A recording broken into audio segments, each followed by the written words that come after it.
Folks, we'll call this meeting to order. This is the meeting of the Finance Committee for January 17th, Hello, great to see you. 2023.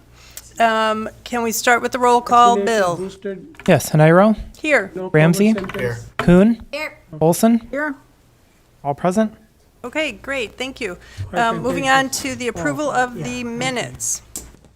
I've had 3 boosters. Do I hear a I'll take motion? Mrs. Kuhn? Thank you. We have a motion. Do we have a second? Second. All right, any discussion? All right, hearing none. All those in favor of approving the minutes of the December 2022 Finance Committee meeting signify by saying aye. Aye. Aye. Any opposed? All right, the ayes have it. Moving on to the audit of the bills. Bill, do you have any updates for us? Yeah, we have one addition tonight. That is a pay request for Joe Daniels Construction for the Stonehouse Green project. The amount of that is $292,880.08. There will be one final pay request coming as well in addition to this, which will be for the final payment of retainage for that project. And I just wanted to note that there are 2 reports for this evening, one report dated January 4th, and then the report dated January 17th. Okay, and Bill, I only have the January 17th hard copy, so do you have the January 4th one that we can sign? Thank you. Okay, any discussion from the members? If not, can I have a motion to approve both of these? Olson, I'll move approval of both those. Mrs. Alder Kuhn, I'll second. Thank you. All right, all those in favor of approving the audit of the bills for January 4th and January 17th signify by saying aye. Aye. Aye. Any opposed? All right, the ayes have it. All right, moving on to chairperson comments. So this is our first meeting of the calendar year, and I wanted to take this opportunity to remind everyone that this is our final approved budget for 2023. We all put a lot of time and effort into this, as did the city staff. And Diego's not here, but I wanted to send him thanks for, I understand he bound the volume for us. He did a great job. So I appreciate that. And I hope everyone is pleased with the document and the experience as I am. And I wanted to thank all of the more experienced council members for helping me along through this process. I learned a lot, and a lot of it I learned from all of you. So thank you. Here you go. One addition to the final budget document that wasn't in any of the previous versions that we got was Administrator Gatto's excellent letter. I hope you all had a chance to read it, and I want to call attention to a few of the key points that he makes. First, the letter emphasizes that the budget is more than simply a listing of revenues, expenses, funding sources, and capital projects. It's a policy document, a financial plan, an operational guide for department directors and staff, and a communication tool for helping the public understand the city's finances, what we pay for and how. Second, it states that the administration will be working to incorporate best management practices of the Government Finance Officers Association, or GFOA, and they'll be incorporating that into the 2024 budget process. I understand that's kind of a long-term thing. It might not all appear in 2024, but they'll be embarking on that effort. There are 11 pages of criteria that need to be met. We're already meeting some. But there are definitely a significant number of improvements that can be made. And I just wanted to commend our administration for striving to earn the Distinguished Budget Presentation Award, and I'm eager to see how our budget document will improve as you all incorporate the GFOA criteria. So thank you for your work on this, and please let this committee know what we can do to help, if anything. And then finally, the budget transmittal letter mentions the future intention to interweave into the budget document the recently adopted strategic plan with its 6 objectives. And the letter also mentions bringing in the 5-year, or it's already in there, but the dependence of this budget on the 5-year capital improvement plan. It's so important for us to have our plans and policies reflected in our budget document. I attended the League of Wisconsin Municipalities annual meeting this last year, and one of the points that was driven home time and again was the need to make sure that budgets are derived from our foundational plans, such as the strategic plan and our capital improvement plan. So in addition to those two, which were mentioned in the letter, I hope the 2024 budget document will draw heavily from our comprehensive plan, which was written by our own staff, and we know will be updated this year. I checked, and the 2023 budget document included just 3 references to that plan, generally in both the narratives for administration and planning and community development, and then specifically in the capital improvement section, it was the only reference to an actual action was the Century Avenue Road Diet Study capital project for 2024, which is T3A in the comp plan. But that's just one of over 225 actions. And I know more of the actions described in the budget document really are following through on the comprehensive plan, but I think it's important, again, thinking of this as a communication tool as well, it's important to make sure that it's transparent to us and to our residents that we have these plans and we are following up on them. So again, thinking ahead to the 2024 budget year, I'm excited about what it's going to look like.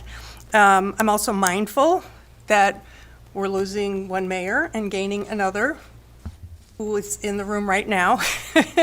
And so I hope the changes to the budgeting processor that Administrator Gatto and his staff have laid out for us will be well received by our next mayor. And I also encourage the next mayor to consider incorporating a memo or letter of your own into the budget request, similar to what some other mayors do in our peer cities. So that's all I had to say about the budget document. And if you didn't have a chance to read Brian's memo or didn't realize it was in there, I encourage you to go check it out. Okay, moving on to the next item, which is discussion and potential referrals. We're going to have new council members in Districts 1, 5, and 7, and it's possible that Districts 3 will be new as well. And as one of the class of new members elected just last year, I'm especially mindful of the need to help new members get acclimated quickly and to make serving as an alder the kind of experience that actually attracts people and doesn't drive them away. And so the items on this list things I've been thinking about. They're not for full discussion tonight. I just wanted to get them on the table before we lose some of you in April. And then we can discuss just briefly, figure out if we want to talk about it in more detail at a future Finance Committee meeting, or if we would rather refer them to the appropriate committee or person. So, starting with number 1, finance-related onboarding for new council members. Just looking at the current composition of this committee, we're going to lose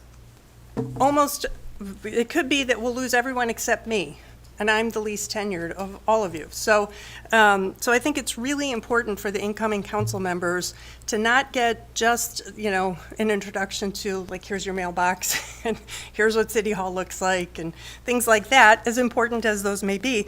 I think it's important for us to make sure that all the incoming alders, and even our colleagues who are currently serving, get some specific instruction on municipal finance in general, and specifically Middleton finances. And so I would welcome input on this idea, and also thoughts as to what we as members of the Finance Committee might be able to do to help shape that onboarding.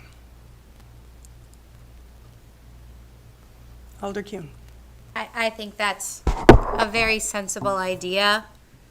I was told early in my policy career that where your policy goals are, if they're not funded, you will go nowhere with your projects and policies.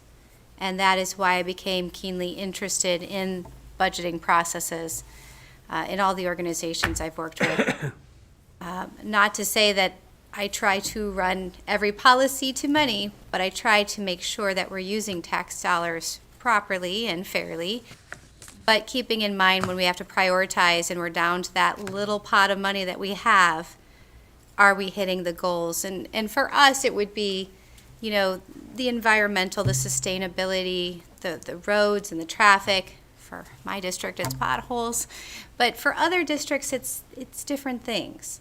And for new members, if they are unaware that there are ways to navigate the city to ensure that we get one or two things each year. For instance, I asked for signs near a school in my district, and it did take 4 years of budgetary process, but we got the signs, and they were expensive. But in time, they put up the signs, and it's something that it's part of the budget process. You have to ask for it formally and then understand it. So I would suggest a training towards early May, possibly just 45 minutes to an hour, because it can be overwhelming if you try to teach everything. And I would hope that maybe our senior alders who are retiring, I'm going to look at you, Alder Ramsey, and if you would come back for even 10 minutes and say, hey, these are the things I've learned in time. You might want to keep an eye out for this, because then you're not on Finance Committee and having the walking quorum. But if former alders return and gave some just guidance, just kick it off the meeting, I think that would be helpful. And then as chair, I think you should be leading, but I would be happy to support your ideas.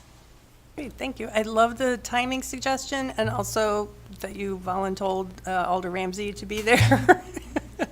And I think in addition to the May instruction, it would be very helpful as the budget process gets underway to have not a refresher, but a part two, if you will, because then it gives people some time for ideas to, be absorbed, and then come back 3 months later and be like, oh, now I really get what we were talking about back in May. So, any other thoughts? My only thought is that I think that this should be a open meeting, not worry about quorums or anything, because we do have a huge turnover, and having it as a collective group, I think it's very important.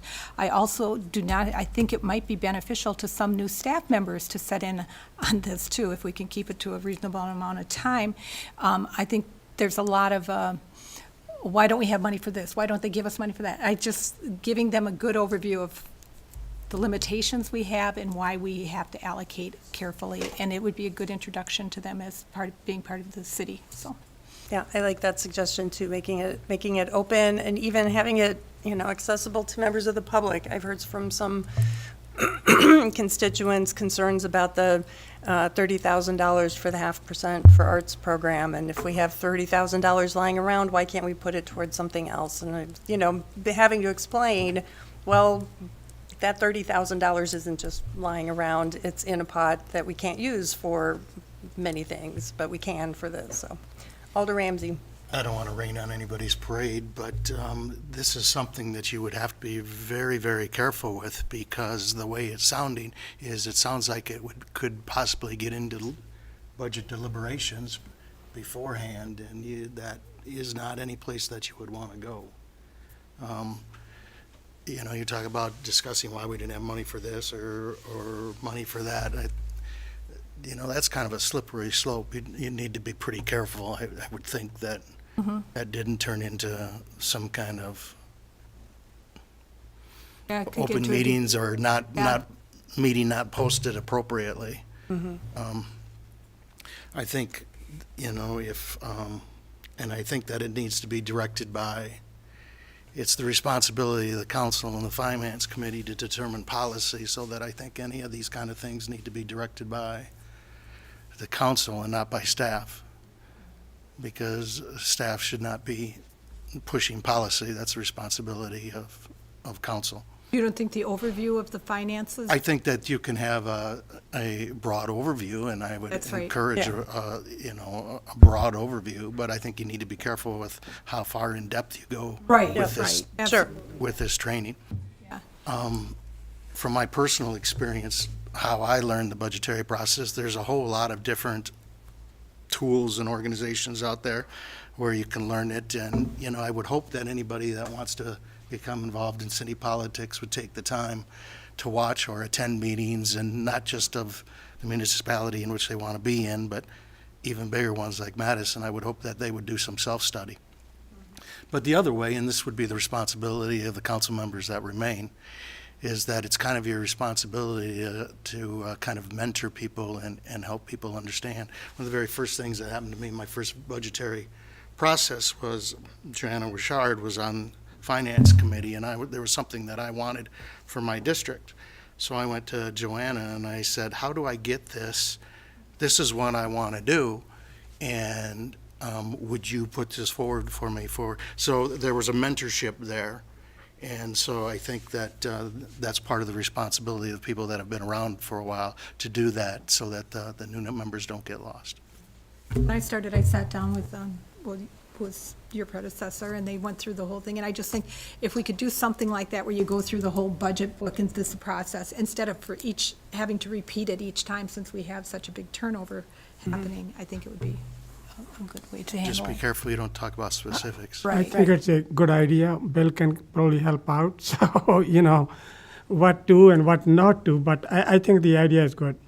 Okay, great. All right, well, let's move on then to, we'll follow up on this. Move on to streamlining finance and personnel committees. So one of the opportunities or recommendations in the strategic plan is this: to improve governance efficiency, the number of committees, commissions, and authorities and their functions should be reviewed, and a consolidation should be considered. I know there's going to be a thorough discussion of this and evaluation to follow through on this recommendation, but as an inside observer, it seems to me that one opportunity we might want to consider is to combine the finance and the personnel committees. We often meet together. Personnel considers issues that often are finance related, and it would be one consolidation that we could point to. And I know that Milwaukee, Monona, Mount Horeb, Cottage Grove, Dane, and Winnebago counties, they have finance and personnel committee, while Sun Prairie, Fitchburg, Stoughton, McFarland, and Verona have separate committees. But again, if you look at the list of all our committees, I don't see a ton of opportunities to consolidate, and this struck me as a potential one. Thoughts? Everybody's here anyway. Yeah. Well, it depends on if you have the overlap, it depends on who's on each committee too. Right.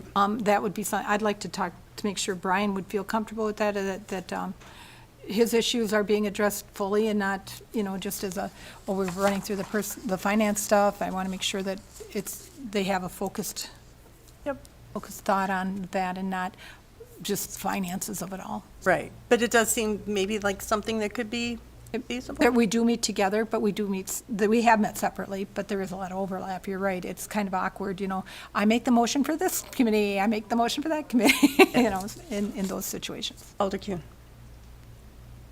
I appreciate that you're considering what committees should be consolidated and bringing forth an idea.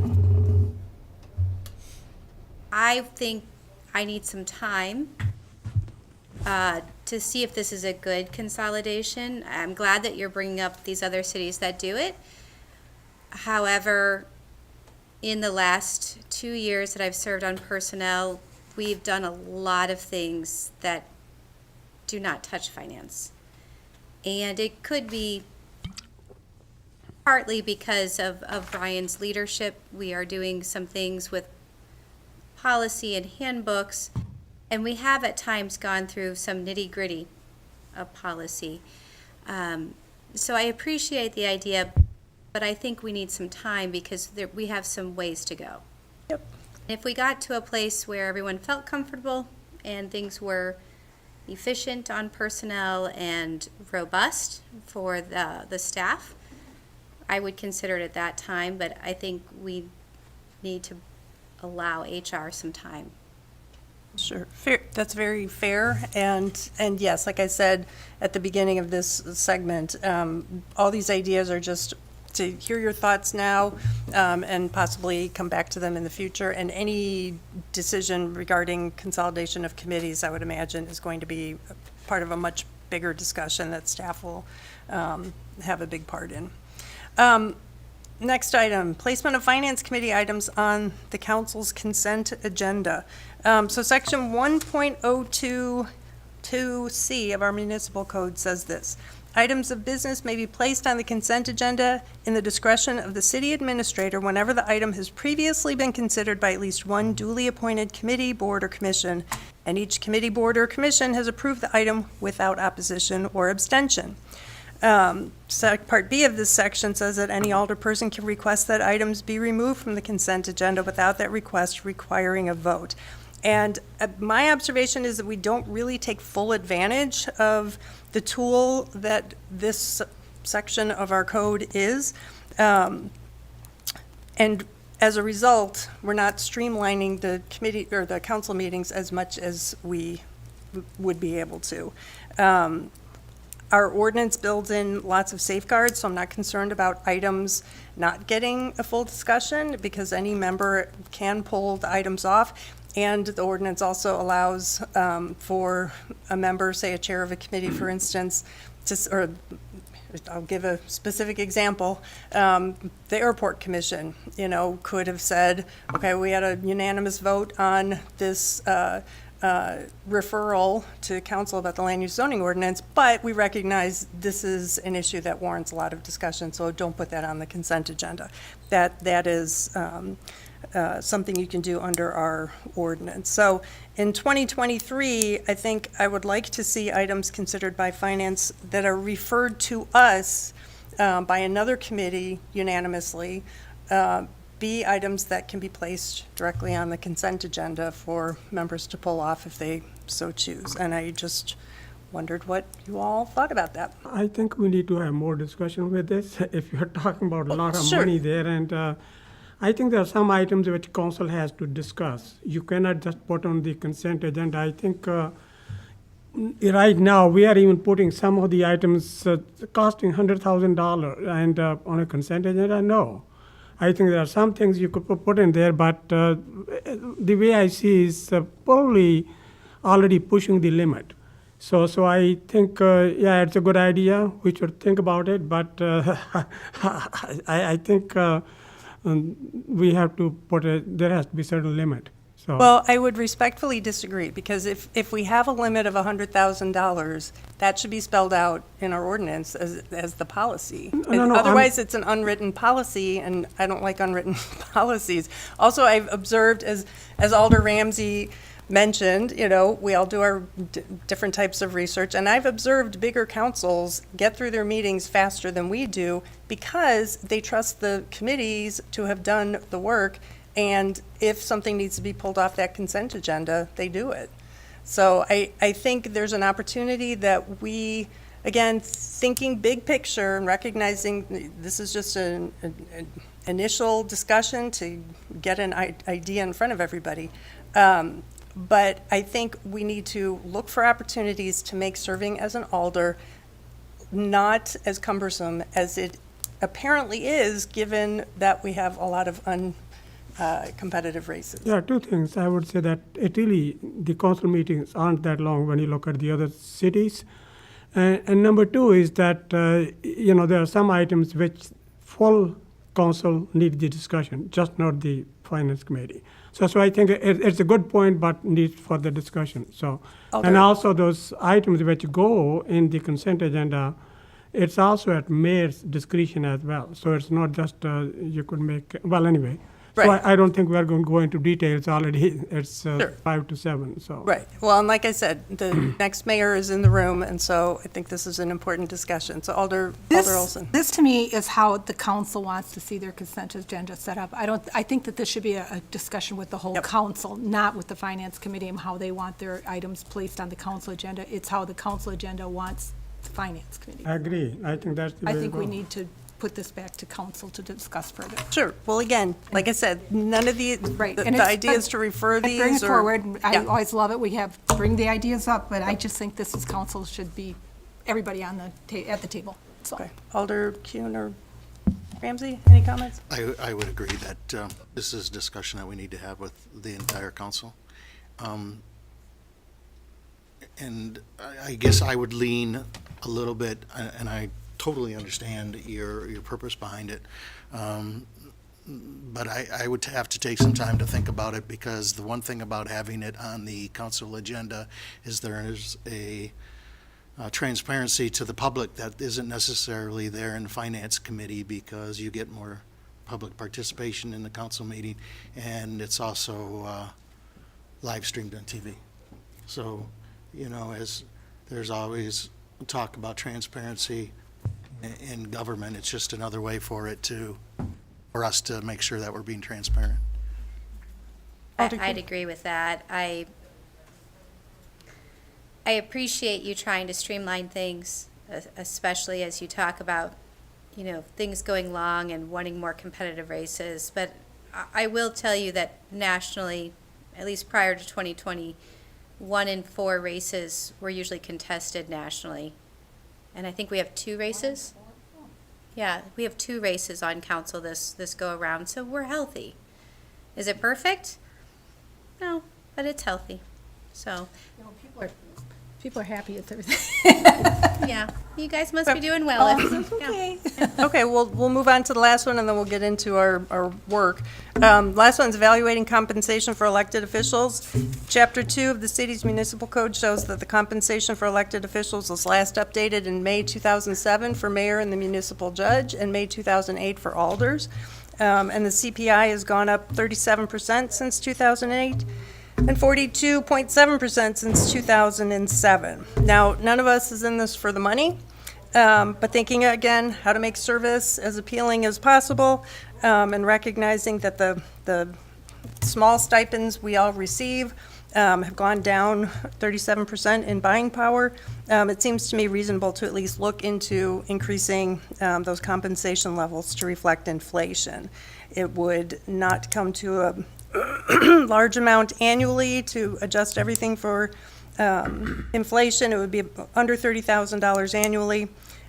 We'd need a 3/4 vote of council, and any change would not take place until 2024 for alders elected that year, and 2025 for anyone elected in 2023, because of the way our ordinance is written and state law is written.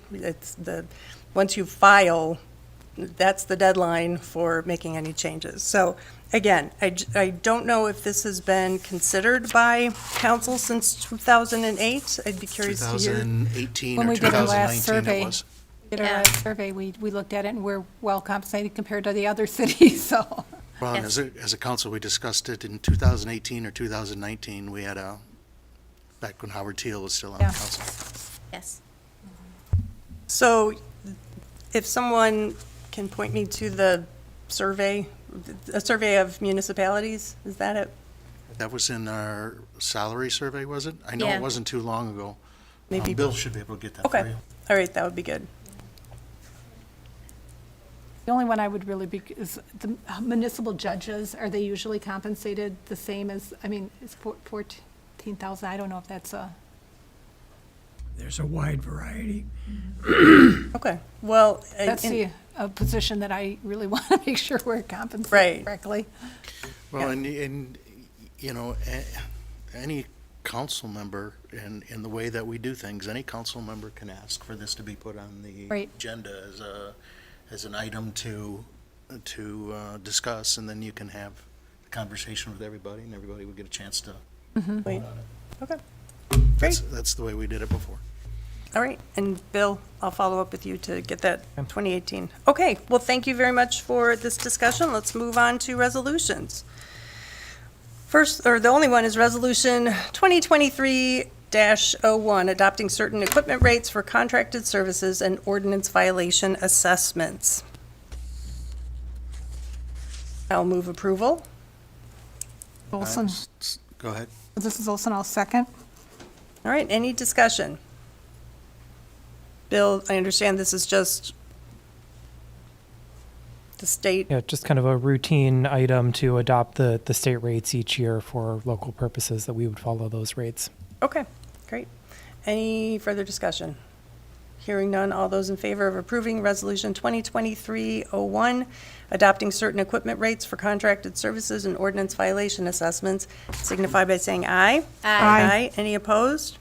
Right, the ayes have it. Moving on to agreements and contracts, we have 3.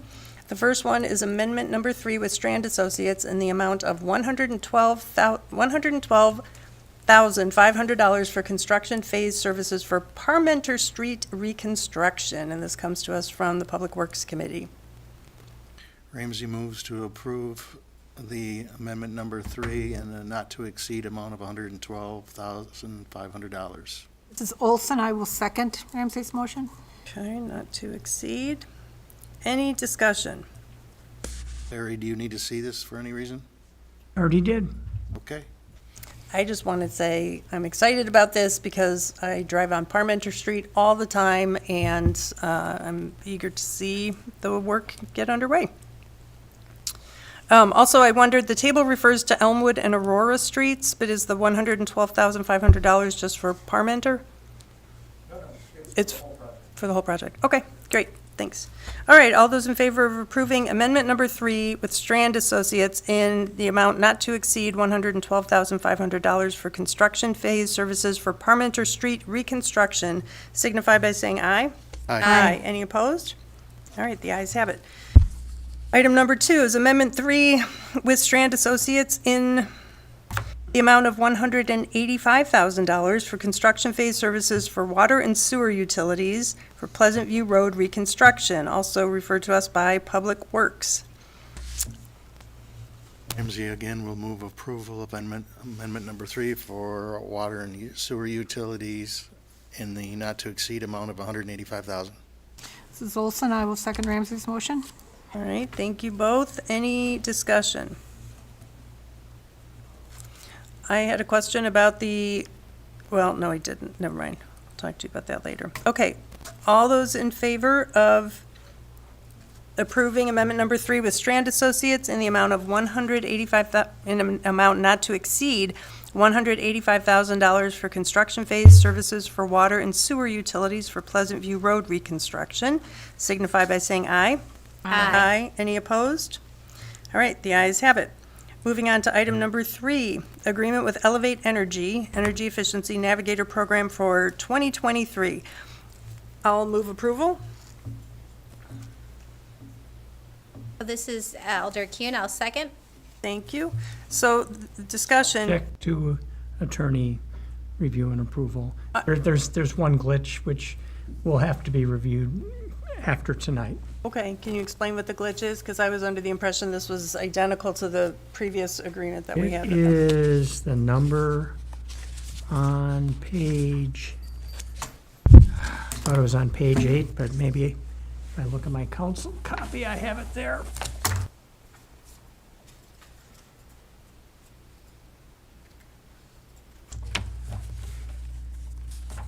Page 10, excuse me.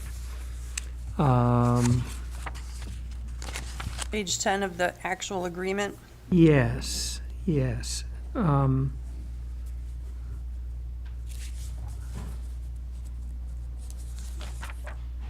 it's the subsection I, dealing with compensation and the date. That's all. Compensation and method of payment. Yeah, there's still ongoing discussion on that. All right. Okay, so I'll amend my motion to say pending city attorney review. Alder Kuhn, you're okay with I that? will second that, yes. All right, any further discussion? Yes, I just think this is not a fair distribution of our ARPA funds. It's going to landlords that don't necessarily, they don't live in the tracts. Okay, and this is a large this of our ARPA funds that are being used for this. And it's helping just a small percentage of people. I just think that this has a much better use now that we know different uses for these ARPA funds. We have $150,000, and we heard the presentation at our last meeting that they have ways to get matching funds. They had all these different sources that they have for getting grants, and we haven't tapped into those. And the fact that it says the end of the year, we talked about having the 6 projects ready for review at the end of March, so we know how successful this is, what the interest in the project is, and that we would have the evaluations done in October when we're doing our budgets to make sure that we're, is this a good use of money? I just think that there is, this is not a good use of our ARPA funds at all. Why aren't we, if they want to improve the carbon footprint, there's so many other ways we could be using this money. Could we get solar at the pool where we could save money and then give pool passes to disadvantaged children and help everybody at the same time? This is just helping a handful it's helping landlords that aren't necessarily income restricted. So I just think this is not a good use. Thank you. Alder Kuhn? Yes, I was actually wondering when the opening of the application is. Kelly's in the audience. Kelly, can you answer that question?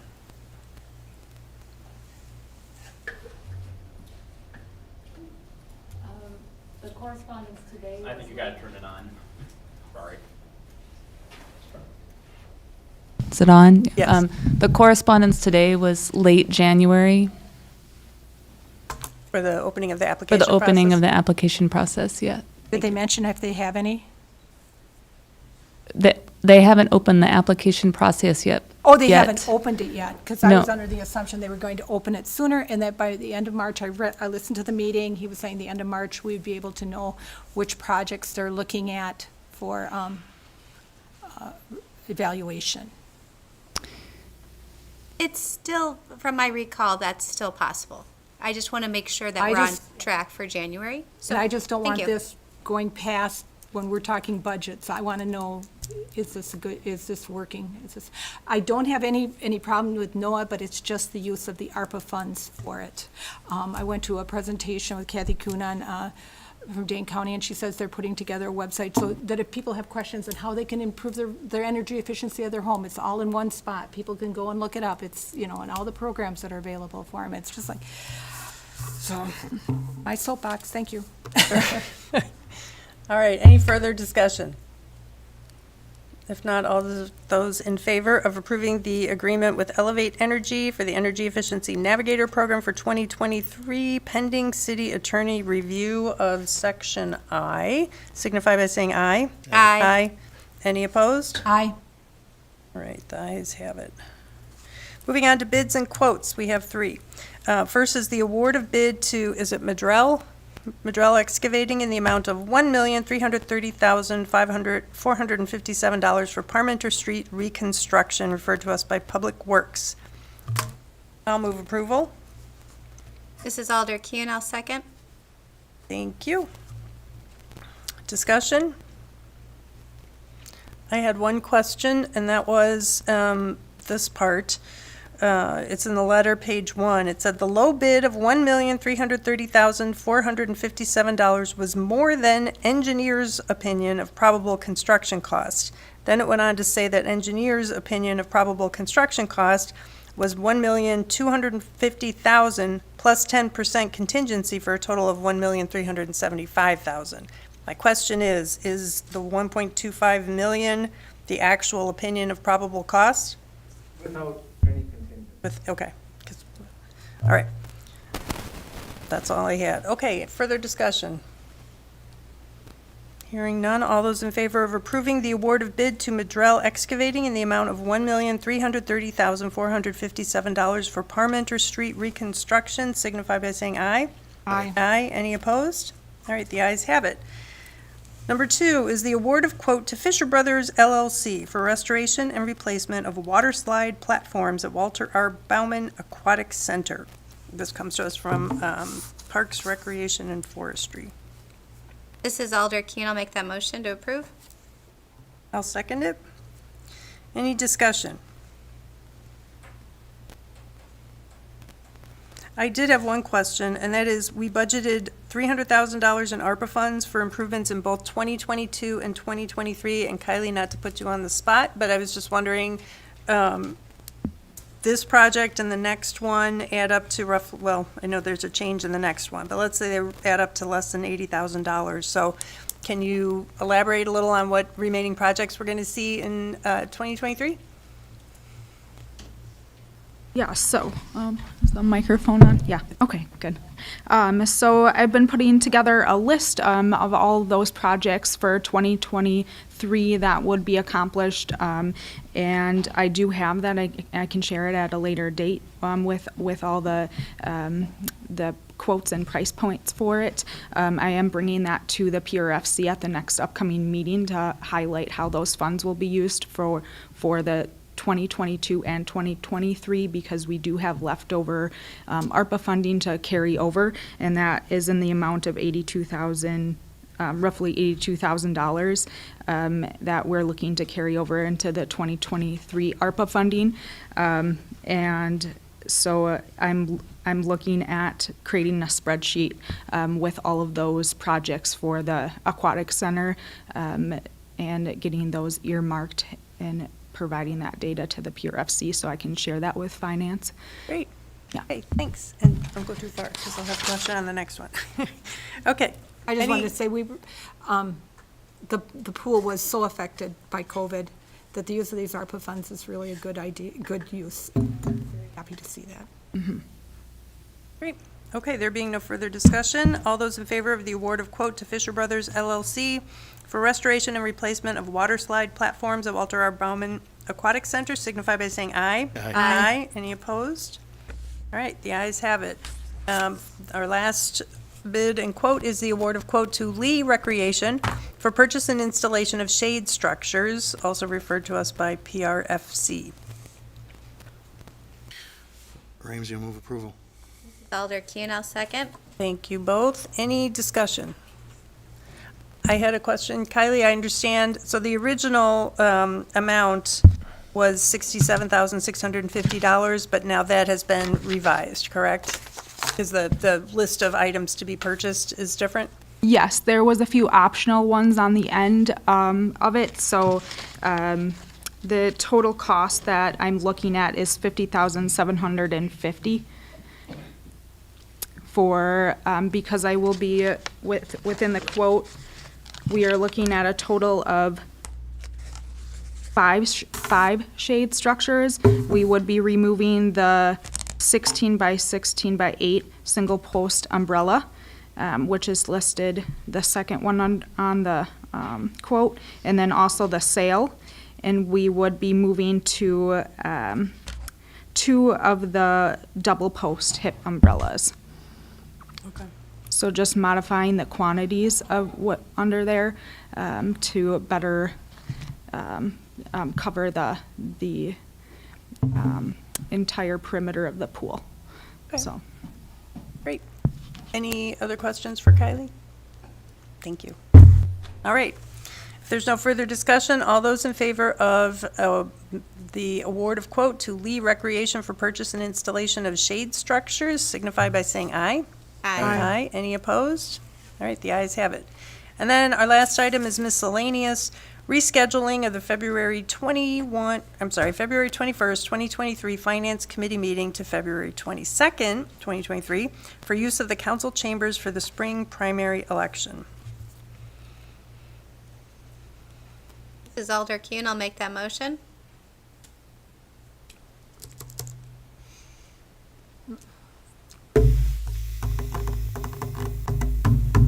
Also, I'll second it with discussion. Okay, all right, discussion. I know we've heard concerns about Lakeview also as a polling place, that it wasn't as efficient as they thought it was going to be. Is that something that's going to have to be moved back to City Hall too, or have they come up with any alternatives for that, or is this going to be an ongoing kind of? I've not heard from the city clerk if there's an alternative for Lakeview. I think our concern was more, since we've got a meeting that's scheduled that evening, there would be some disruption with having this meeting with all the equipment still in the room. So I thought if we could move the finance and the council meetings to a different night than the election, then that stuff could all be taken down ahead of the finance and council meeting on that Wednesday. Right. I wondered, and I don't know, I don't see Randall in the room, but, oh, there's Randall.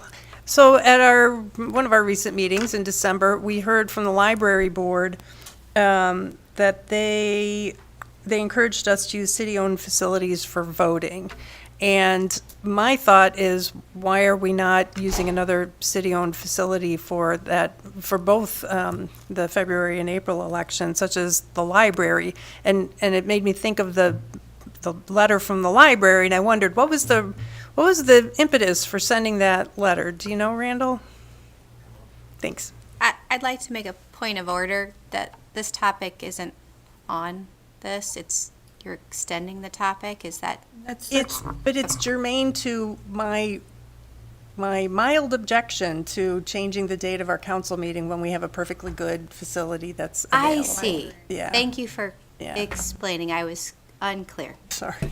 The library board did discuss about possibility of using the library as a voting place, and that's what generated the letter then, was to say, how can we use public facilities rather than private facilities or other facilities. And as we continued to discuss it, it was kind of decided that the library wouldn't really work because there's no room for people to line up in the library unless they were to actually close down, the lending area, the main part of the library. So, yeah, it had come up, but as we continued to talk about it and think about it, we're not sure that the library would be a good space actually for voting. So Thank you for that. And I understand that the senior center, which was my other thought, is, there's plenty of space there, but there's the problem of interfering with the meal program in particular and other activities. I have another question. Why couldn't either of those facilities be held, the council meeting be held there? Is it because of the recording and the? Yeah, we wouldn't have the AV capabilities in either one of those rooms. But thinking forward, would that be an option, like if if this was going to be used as a voting place in the future, would we be able to have any of those, because we've talked about moving the meeting to different places, around the city. That was one of those things that I think it was in the strategic plan that they wanted to have. Yep.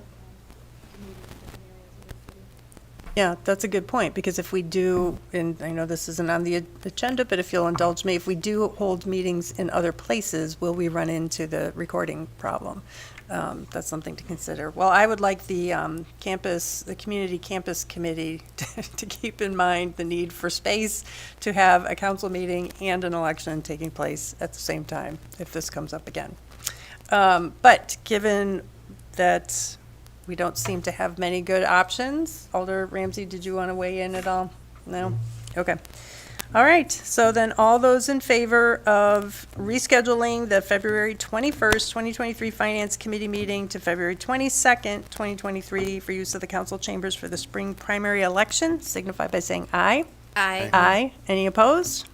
All right, the ayes have it. Who would like to move to adjourn? This is Alder Key, and I'll make that motion. Thank you.